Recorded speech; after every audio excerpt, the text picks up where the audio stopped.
A ver, Emilio, ¿la revocación de mandato sí, pero en otra fecha o no? Mira, en los términos que está propuesto es una prostitución de un derecho. No es una revocación del mandato, es una ratificación del mandato. ¿Qué quiere decir eso? Que es un instrumento del poder para beneficiarse. Más aún, quieren proponer que la presidenta pueda hacer campaña. Yo me acuerdo de esa gran molestia que hubo en 2006 de López Obrador y todo el López Obradorismo que decían a Fox, no te metas a las elecciones. Le decían, cállate, chachalaca. Y ahora resulta que hay una chachalaca atómica con López Obrador y ahora lo quieren constitucionalizar. Quieren meter a todos los servidores públicos a hacer campaña y eso me parece no solo una regresión, sino una prostitución del proceso electoral. De manera tal que te diría, más adelante hay que cambiar. ¿Quieren, Israel? A ver, ¿qué vamos? Yo termino. Sí sería bueno utilizar esta figura en casos como los de Sinaloa. Con Rubén Rocha no lo permitió Morena. Sí sería en caso Onale en Veracruz, o Salomón Jara, que se hizo fraude él mismo. Él convocó y se hizo fraude. Él convocó, le organizó, se hizo fraude y ganó. O sea, la verdad de las cosas es que este instrumento, que es un poderoso instrumento de participación ciudadana, es para que la gente lo active cuando quiere. Ahorita nadie está pidiendo la revocación del mandato de Claudia Sheinbaum. Solo Morena, para hacerse campaña, para empezar anticipadamente las campañas, para empezar a gastar recursos. Probablemente mucho del dinero del huachicol fiscal está en esas campañas. Probablemente mucho del dinero de las estructuras del huachicol fiscal está en esos movimientos. Probablemente, porque ni siquiera han podido informar con claridad de dónde están esos 600,000 millones de pesos con todo el Senado criminal de más de 11 entidades públicas participando. Y por eso es tan importante que se entienda, lo que acaba de decir Claudia Sheinbaum no es revocación del mandato, es ratificación del mandato y eso no es un derecho ciudadano, parece prerrogativa del gobernante. A ver, Israel, ¿en qué lo van a basar esta petición de la revocación? ¿En qué petición? Pues a ver, ¿quién la va a pedir? ver, primero hay que recordar que fue una institución constitucional que se estableció porque tuvimos gobiernos desastrosos en el PRI y en el PAN y ni modo, te lo chutabas todo el sexenio, no había forma de que el pueblo mexicano pudiera revocar esas decisiones, así nace la figura, así llega la Constitución. Y está establecida en el artículo 35 que habla de cuáles son los derechos que tienen los ciudadanos mexicanos. ¿De acuerdo? Y ahí viene que si el 3% de la lista nominal vota para que sea sometida quien esté en la presidencia, en este caso la presidenta, a revocación de mandato, pues inicia el proceso. Lo que busca esta reforma, como bien lo explicó la presidenta, es que pueda ser en el, digamos, a mitad en el tercer o cuarto año la elección. Y básicamente eso es lo que se está contemplando, que quede establecido que pueda ser para que se junte con las elecciones intermedias y ahí sí participe toda la población, porque como ella mencionó, cuando fue el presidente Andrés Manuel, además de que no podía defender él mismo y todos la oposición se volcó, pero toda la oposición se volcó en contra de él. Falso. Eso la oposición hizo claro campaña. que sí. Falso. Claro que Eso es sí. mentira. Adelante, Rubén. A ver, todo esto es una maquinación para polarizar, dividir, posicionar y meterse en las elecciones. Los efectos de los gobiernos desastrosos no necesariamente se ven en ese momento, se van a ir viendo a lo largo del tiempo. Un gobierno desastroso, y eso lo va a demostrar la historia, es el de López Obrador. Ya lo estábamos viendo. El crecimiento de la deuda que está hipotecando el futuro de todos. Las obras, imagínate, se le descarrila el Tren Maya, se le descarrila el Interoceánico, le estalla la refinería de Dos Bocas. Hoy aparece petróleo por todos lados en el Golfo de México y nadie sabe de dónde es. Pues hombre, es de Pemex, ¿de dónde más? Pero no solamente eso. En estos días están planeando, para que veas el tamaño de farsa que hacen, están planeando cambiar cómo se identifica el gasto para quitar del gasto corriente los programas sociales, sueldos, gastos de CFE y de Pemex, para así decir que disminuyó el déficit en el papel. Es como lo de Pemex, que dicen, ya no debe Pemex. No, ya no le debe a los bancos, ahora le debe a las personas. O bajó la deuda internacional de Pemex. Sí, hoy se la debe a bancos internacionales que están en México. Entonces, el desastre de los gobiernos se ve a futuro. Pero me regreso, ¿quién le organizó la revocación de mandato al presidente López Obrador? Sus mismos seguidores, hasta lo andan presumiendo. Los que andan siendo, por cierto, hoy partidos. ¿Y qué sucedió con esa revocación? La metió en el 2022, afectó 8 elecciones locales, porque las hizo en abril y ahí practicaron para hacer las movilizaciones. ¿Con quién las hicieron? Pues entre otros con los programas sociales. Eso es la farsa, esa es la farsa. Mira, el problema es que Morena está instalado en todo aquello contra lo que luchó. Es un nuevo partido de Estado y utiliza este tipo de estrategias para mover todo el aparato. Es un aparato eficaz de compra y extorsión e incluso amenaza. Le dicen a la gente que si no votan por Morena pierden los programas sociales. Y fue el momento cumbre donde empezaron a salir estas figuras que se llaman siervos de la nación, que ya la opinión pública le dicen cuervos de la nación, porque es un aparato de extorsión. Le van a decir a la gente que si no vota por Morena pierde los programas cuando es un derecho constitucional. Y ¿cuál fue la importancia de que López Obrador tuviera la derrota que tuvo en el 21 con la revocatoria del mandato? Si hubiéramos participado, él hubiera promovido la reelección. Yo estoy seguro que eso hubiera pasado. Y afortunadamente nunca volvió a hablar de eso. Se dedicó a hablar de sus encuestas. Pero afortunadamente la derrota fue de tal magnitud que no pudo y no tuvo legitimidad. Nunca volvió a hablar de la revocatoria del mandato, porque no era una revocatoria. Cuando tiene que hacerlo en los gobiernos donde mal gobiernan, ya puse los ejemplos de Sinaloa y Veracruz, o puede ser Campeche, o puede ser Puebla, o puede ser Colima, o puede ser Nayarit, o puede ser Guerrero, o puede ser Michoacán, o puede ser Baja California, o puede ser Tamaulipas. Los ejemplos sobran. Ahí no llaman a revocatoria del mandato, Israel. ¿Por qué? Pues porque es un aparato de producción de mentiras. ¿Quién está pidiendo, perdóname que vuelva al punto, la revocación? ¿Quién está pidiendo que la presidenta se vaya? A ver, es un ejercicio que se debe de realizar. Es bueno que las sí, personas estoy de acuerdo, pero sí. La naturaleza de la revocación de mandato es que la pidan los ciudadanos. Así es. Si no, se llama de otra forma. Sí, es ratificación. Es bueno que ocurra, sí, que se siente un precedente. Ya tenemos uno, el del presidente Andrés Manuel. Es bueno que se siente otra vez el precedente con la presidenta Claudia, sí, para que los sucesivos también sean sometidos a revocación. Desde mi punto de vista, así debe de ser. Todos los presidentes deben estar sometidos a eso. Si Morena tomara decisiones que fueran en contra de la voluntad popular, a ver, ahí les va un dato que acaba de publicar el INE. No lo está dando Morena, no lo está dando Israel Zamora, sino el INE. El crecimiento de las, digamos, de las personas que coinciden con Morena y la Cuarta Transformación. 10 millones de personas más de 2023 a la fecha. Ahí el PRI, por ejemplo, lamentablemente para ¿pero Rubén... ¿qué es una encuesta? No. Es el crecimiento de la militancia. Es la afiliación. El Partido Comunista Chino. Pues o sea, ¿cuántos militantes tiene Morena? Morena actualmente tiene 12 millones. Creció de 2.3 millones en el 2023 a 12 millones en el 2026. ¿Pero todos ya están confirmados? O sea, no se ha hecho una limpia de los... Eso es lo que está dando el INE. 9.7 millones más en 3 años Morena. Y si tú analizas al PT, que por cierto, aguas ahí porque es el que tuvo el menor crecimiento dentro del movimiento de Cuarta Transformación. No. Ahora ya se van a amenazar. Pero sí, a ver, el movimiento está conformado por personas que están conscientes políticamente de lo que está ocurriendo en el país. El Verde también creció. En total, la Cuarta Transformación, estoy mencionando que creció 10.1 millones, cuando la oposición, o sea, PRI, PAN e incluso MC, disminuyeron 514,000 militantes. A ver, ¿quieres usar 35 segundos o regreso mejor contigo ahora? Regresamos, pero te voy a decir que todo eso es falso. No, ahora resulta, es el INE que está dando estas cifras. El INE no está dando ninguna encuesta, claro son autologios del Partido Comunista Chino de Petatiux, que son ustedes. ¿En qué datos? O sea, ¿esos datos no existen? Sostienen? Sí existen, pero no es ninguna información, es una base de datos. Israel está consultando una base de datos, no es que lo del INE. Y ahorita hablamos de la deuda, si quieres también. Ya traes los datos de la deuda. Perfecto. Bueno, vamos a... Dice Israel Zamora que el INE da información respecto a la militancia de los partidos y que Morena tiene ¿cuántos? 12 millones de militantes. ¿Falso, Rubén? A ver, vamos por partes primero. A ver. El INE estableció hoy mecanismos para certificar quiénes son miembros de los partidos. Y entonces pareciera que algunos están bajando. No.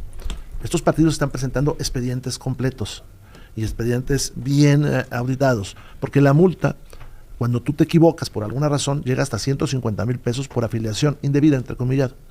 Ahora, ¿qué está haciendo Morena? Bueno, lo que está haciendo es un partido de Estado que pretende ser único, que eso es distinto. Y violando lo que dice la ley, personajes como el líder del CENTE, Alfonso Cepeda, públicamente lo dijo, de registrar cientos de miles de personas. De maestros. Sí, de maestros. No veo que Morena diga nada al respecto, salvo recordar tiempos que ya pasaron, porque todos hemos llegado al acuerdo que eso no se podía ya hacer. Por eso vemos un CENTE dócil frente a lo que ordene la Secretaría de Educación Pública. Por eso no los vemos manifestarse, como lo está haciendo la CENTE, porque la CENTE, nos guste o no, lo único que está reclamando es el cumplimiento de acuerdos y propuestas electorales. Eso es lo que está haciendo la CENTE. Bueno, así está inflando Morena sus padrones. Pero el INE tendría que, revisarlo, ¿no? Pues yo esperaría que lo hiciera. O sea, todavía no es definitiva esta cifra, ¿sí? No, ¿ya es definitiva? Tranquilo, me quedan 14 segundos. A ver, Rubén. Y que permitiera el INE, que no permitiera el INE esas afiliaciones masivas que están prohibidas en la ley. Es un cinismo que los dirigentes nacionales de las organizaciones salgan y lo digan. Sí. O sea, bueno, háganlo, pero ahora hasta salen y lo dicen. Ahora, pero estamos en el cinismo total. ¿Son ilegales o son falsas? Porque ambas cosas. Hay dos cosas. O sea, Ajá. lo que no puede pasar en México es que haya afiliaciones corporativas. Y sí salió el Sindicato de Trabajadores de la Educación a ofrecer... Eso es ilegal. Eso es ilegal. Y ofreció 3 millones de afiliaciones y eso se convirtió en un compromiso de Morena. Eso es ilegal. Y Morena lo festeja y lo promueve. Segundo, Cuando los partidos reportan las afiliaciones, el INE es un primer cotejo y hay mecanismos de verificación de los propios ciudadanos si tú encuentras una indebida afiliación. De hecho, ya pasó que Morena es el partido más multado por afiliaciones indebidas.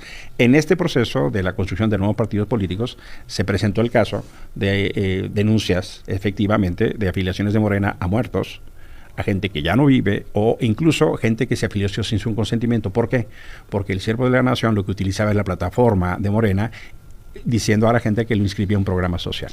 Entonces, cuando hablamos de un aparato social, un aparato de Estado, es que utilizan los recursos del gobierno en su favor. Y eso es lo que está pasando. No, son ciertos que lo que yo había dicho aquí, ¿recuerdas que yo había dicho que el PRI... A ver, permíteme. ¿Pero lo está haciendo el CENTE o no? Tuvo una pérdida de militancia de 556,000 militantes del 2023 al 2026, que representa el 40% de la militancia del PRI, que la perdió en 3 años. Y yo había sostenido aquí, tú vas a recordar, que me decías, oye, pero ¿qué está pasando con el Somos México que se está armando? Y yo te decía, es la gente que se salió del PRI que se fue para allá. O sea, se están compartiendo la militancia entre la oposición. No hay un crecimiento de la oposición. Y tan es real que en esas mismas cifras que da el INE, repito, no las doy yo, las da el INE, ahí ya viene considerado, viene como persona sumando, que es Somos México, y ahí vienen 348,000. O sea, pierde el PRI los 556,000, unos se van para el PAN, al parecer, y otros se van para Somos México. ¿Confirmas? No, entonces, son esas las cifras. No. Ahí vienen también las cifras la gran mayoría de construyendo sociedad de paz, vienen los demás de que siga la democracia, ahí de Edgar Garza, etcétera, ¿no? La semana pasada se dio una discusión respecto a la deuda. Sí. ¿No? Si López Obrador subió al doble la deuda, dice Rubén, dice Emilio que dice sí. la Secretaría de Hacienda. Dice la Secretaría de Hacienda. Israel dice que no. ¿No? A ver, espérame. Al Fondo Monetario Internacional. Aguántame. ¿Nos puedes poner sobre la mesa la cifra, Rubén? Sí, claro, en este de momento. De la Secretaría de Hacienda, según lo que pueblo. mencionas, de 10 a 17. De 10 a 20. La deuda que está en este documento, que es de la Secretaría de Hacienda, asciende, a 20 billones de pesos. De 10 a 20 billones de pesos. De Peña a López. De López a Claudia. De López a Claudia. ¿Cuándo cierre este año? Sí, porque se están endeudando en 1.5 billones de pesos al año. Y es deuda que no se utiliza para infraestructura. Se utiliza para pagar la misma deuda o se utiliza en el gasto corriente. Por eso esta semana quieren cambiar la clasificación de gasto corriente y lo van a hacer fast track como todo lo que se hace hoy en el Congreso. ¿Es cierto o falso? 10 a 20 billones de pesos. Ahorita te voy a dar las cifras, pero todos los gobiernos, eso hay que dejarle claro a las personas que nos escuchan, todos los gobiernos adquieren deuda para poder apalancar el crecimiento de un país. O sea, te financias y lo haces. Bueno, ¿qué sucedió? El problema fue que en los sexenios anteriores del PRI y del PAN, voy a explicar qué pasó, se utilizaron vehículos extrapresupuestarios para no levantar las alertas en el Congreso, y entonces era deuda que estaba disfrazada ¿en qué? En el IPAP, en el FOBAPROA. Es un caso importante. Ahí te va otra cosa. Hay una cosa que se llama proyectos de infraestructura productiva de largo plazo, que también jamás se consideran en eso. Entonces, ¿cuál es el indicador que nos permite tener realmente, de manera transparente, todo el endeudamiento de un Estado? Se llaman saldos históricos de recursos financieros del sector público. Ahí sí viene contemplado todo. Y eso está en Hacienda. Cualquier persona que ponga esto que acabo de decir ahí en Internet lo va a ver, y lo que vas a observar es que Andrés Manuel, el presidente Andrés Manuel, expresidente, como algunos le quieren que les digamos, el Mesías tropical, hombre. Él se endeudó menos que Peña Nieto. Es real. A ver, deja que me dé las cifras, dale. Las cifras son, por ejemplo, Fox. Fox, como recibió él ese saldo histórico de recursos financieros, lo recibe y termina incrementando los 52%, Fox. Luego, Calderón, 87%. Peña Nieto, 79%, y el presidente Andrés Manuel, 65%. Hablamos del saldo histórico de recursos financieros del sector público, que es la única medida que nos permite tener de manera transparente, sin estos vehículos presupuestarios que inventaron para que no se levantaran las alarmas de la deuda. Rubén. Mira, utilizando la misma fuente que dice Israel que está usando, este es el estimado de las finanzas públicas para del 2025 y 2026, que es el que presenta la Secretaría de Hacienda para que se vote el presupuesto. Bueno, en el documento, miren, lo dice, para el 2025 le autorizaron al gobierno 18.5 billones de pesos de deuda. Eso le autorizó el Congreso. Y para este año, 20.25 billones, cuando termine el año. Si tú te fijas, pues están endeudando al país en 1.7 billones con el mismo documento que tú dices. O sea, no, permite, eso es lo que dice el documento. Podemos decir muchas otras cosas. Ahora, ¿qué me preocupa? Que el miércoles van a cambiar la clasificación del gasto. A ver qué dicen las calificadoras de esa trampa que les están poniendo. Porque el problema que tiene México es que tiene un déficit muy alto. Solución, cambia la ley y cámbiale la forma de medir. La forma de medir el déficit. A ver qué dicen las calificadoras que las quieren ver, pues la cara, ¿verdad? El saldo histórico lo saca Hacienda. Ese es el que estoy dando. Los datos que yo di vienen también de es el que estoy dando, hermano. La CEPAL y el Banco de México. Entonces, esa es la realidad. Ahora, si las personas, o cuáles otros indicadores. La próxima semana voy a hablar con Pepe Yuste. Sí. Que venga Pepe Yuste. Sí, hablamos. Queremos a Pepe Yuste. ¿Qué indicadores nos demuestran la eficiencia de la deuda? Porque, ¿qué pasaba? Ellos se endeudaban. Ya di los datos con base en este saldo histórico, que son mayores los que tenía tanto Peña Nieto como Calderón. Pero ¿qué indicador te sirve para ver la eficiencia de la deuda? O sea, ok, tú te endeudabas y ¿qué hacías con ese dinero? Bueno, pues ya sabemos lo que hacían los gobiernos anteriores, que se lo embolsaban. Pero cuando tú ves la gran diferencia... ¿Qué tan anteriores? El de López Obrador. La gran diferencia es que con el gobierno del presidente Andrés Manuel, la deuda sirvió para sacar a 13.4 millones de personas de la pobreza y a disminuir la desigualdad en nuestro país, como ya lo hemos mencionado. Bien. Y acaba de darse otro dato de la OCDE, que fue que México es ya el país de la OCDE con menor desempleo de todos. Y a eso se dedican. Rubén, y vamos al minuto de cierre. A ver, no nos engañemos con esa cifra de la OCDE. Primero, una cosa es trabajo formal y otra cosa es trabajo y otra cosa es ocupación. La ocupación la están sacando de las cifras del INEGI. Estar ocupado es, usted trabajó, pidió trabajo, usted tuvo algún momento en que trabajó en los últimos 3 meses. Eso es ocupación. Para vivir uno necesita tener un ingreso. Claro. Entonces, quien pierde un trabajo o quien no lo tiene formal va a hacer algo para ganar ese ingreso. Bueno, una cosa es eso, ocupación, y otra cosa es trabajo. ¿Por qué está entrecomillado esa cifra en la OCDE? Porque en otros países hay seguro de desempleo, hay más gente pensionada, hay más gente retirada que en México con prestaciones. Entonces, esa cifra es una cifra engañosa, es totalmente engañosa. Quieren engañar a los mexicanos con esas cifras. Israel Zamora. La reforma que propuso la presidenta Claudia tiene su origen en la voluntad popular. Nosotros creemos que el que vaya en contra de esa propuesta va en contra de esa voluntad popular que la llevó a la presidencia. Yo escuché la entrevista que ahorita le hiciste al diputado Benjamín, con quien he coincidido y que considero un compañero que ha hecho grandes aportaciones, y en este punto no coincido con él. Y sí estoy seguro que la base de la cuarta transformación, que es una gran mayoría del pueblo de México, va a estar pendiente de cómo se vote. Yo escuché a otra compañera, Giovanna, que también senadora del PT también, del ¿verdad? PT, que ya dijo que ella sí la respaldaba. Entonces, creo que estos días vamos a decir nada más la incongruencia del PRI y del PAN. Por un lado, decían hace unos meses que no iban a ir con experimentos, decía Alito Moreno, que habían cometido errores en el 2018 y en el 2024 a impulsar ciudadanos, y ahora se abren, lo que demuestra que pues, es un error, una simulación, una incongruencia. Y lo mismo con el PAN. Entonces, pues ya se me acabó el tiempo, pero que tengan bonita semana. Decir a los compañeros que nosotros estamos apoyando esta propuesta de la presidenta Claudia, porque repito, tiene su origen en la voluntad de la mayoría del pueblo mexicano. Buena semana. Rocío Corona Nakamura, hasta por 2 minutos. Muchas gracias, presidente. En su reciente visita a Jalisco, la doctora Claudia Sheinbaum abordó un tema que miles de personas viven todos los días: la movilidad en nuestros aeropuertos, que ya no responde a la realidad del país. Por ejemplo, quien llega al Aeropuerto Internacional de Guadalajara enfrenta una situación inaceptable. Hay visitantes que esperan hasta 3 horas para abordar un taxi autorizado. 3 horas después de un vuelo en un entorno saturado y rebasado. El sistema es insuficiente frente a la demanda. Tenemos que romper esquemas tradicionales donde los servicios de plataformas como Uber y Didi, e inclusive cualquier taxi, puedan ayudar a trasladar a miles de visitantes que todos los días llegan a Jalisco. Se avecina el Mundial de Fútbol, por lo que es urgente tomar cartas en el asunto. No podemos dar una mala imagen que por un monopolio de taxis autorizados que no alcanza a atender toda la demanda, se quedan varados por el malestar que se genera al no recibir un servicio rápido y oportuno. También se requieren reglas claras sobre el precio del servicio. Hoy, cuando aumenta la demanda, las tarifas se disparan por lo que es necesario regular precios transparentes y fijos para dar certeza y proteger a los usuarios. Estamos conscientes de que en estos momentos no está permitido los Uber y los Didis en el aeropuerto, pero tampoco podemos permitir que se les trate como criminales cuando están fuera de norma. Nadie que trabaja honestamente en nuestro país debe ser tratado como criminal.